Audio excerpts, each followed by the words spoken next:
right. I want to talk about solving single variable inequalities. Seems to be a lot of confusion among some of my students, and when I go online, I find a lot of what I think are confusing strategies. So I'm going to look at two inequalities. The first one is 2x plus 3 is greater than or equal to 15. I'm just making up numbers here. And the second one is x squared plus 5x plus 6 is less than 0.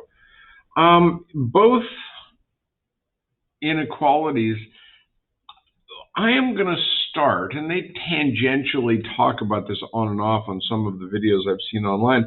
I'm going to start by finding out where they are equal.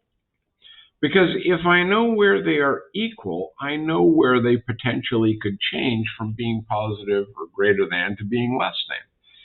So when I solve these equations, what I get, and I'll illustrate this on a number line in just a second, is I get the changeover points or the boundary points. So looking at this, subtract 3 is 12 divided by 2, I get x equals 6. I'm going to put this on a number line at x equals 6. Now, there are two regions. In one region, this is going to be less than 15. In one region, it's going to be greater than 15. So the trick is to test. I'm going to test x equals 0. And when I test x equals 0, I get 2 times 0 plus 3 is greater than or equal to 15, which is clearly false. And I will test x equals 8, and I get 2 times 8 plus 3 is greater than or equal to 15, 16, 19. And so this is true, which means that my equation is going to be greater than 15 when I'm over here. Since I'm interested in greater than or equal to, there's the solution. And when I write this as an inequality, I would say that 6 is less than or equal to x is less than infinity, or I could write x is greater than or equal to 6. Second, quadratic, I'm going to do the same thing. I'm looking for those boundary points. I factor this quadratic. I get x plus 3 times x plus 2 equals 0, which means that x equals negative 3 or x equals negative 2. I will assume you know how to factor a quadratic for the purposes of this video. And when I draw my number line,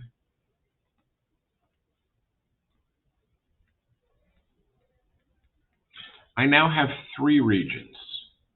Well, there's a couple of things I could do. The first thing I could do is say, well, let's test each of the regions. So we'll test x equals negative 4, x equals negative 2.5, and x equals 0.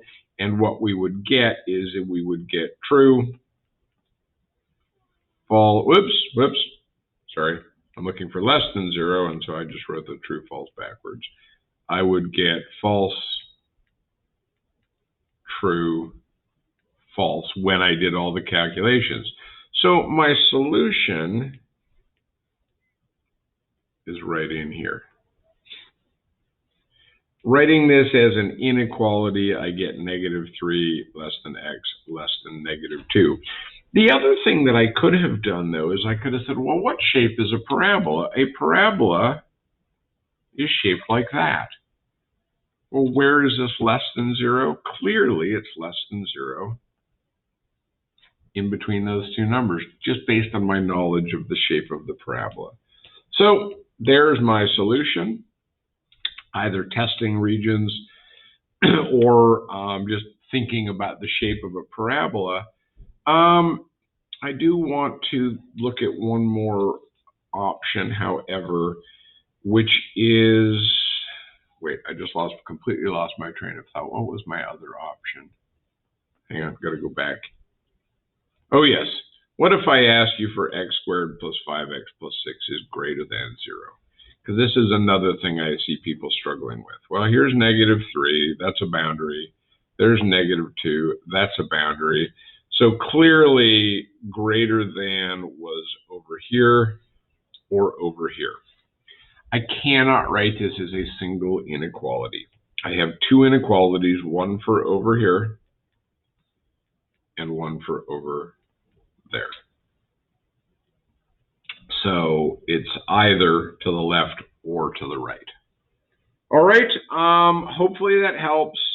Steps: solve equality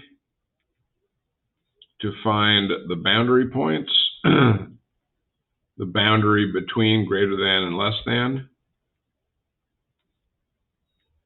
test regions to find true versus false, and finally write inequalities, well, inequality or inequalities for true regions. All right, thanks for watching. Hope that helps.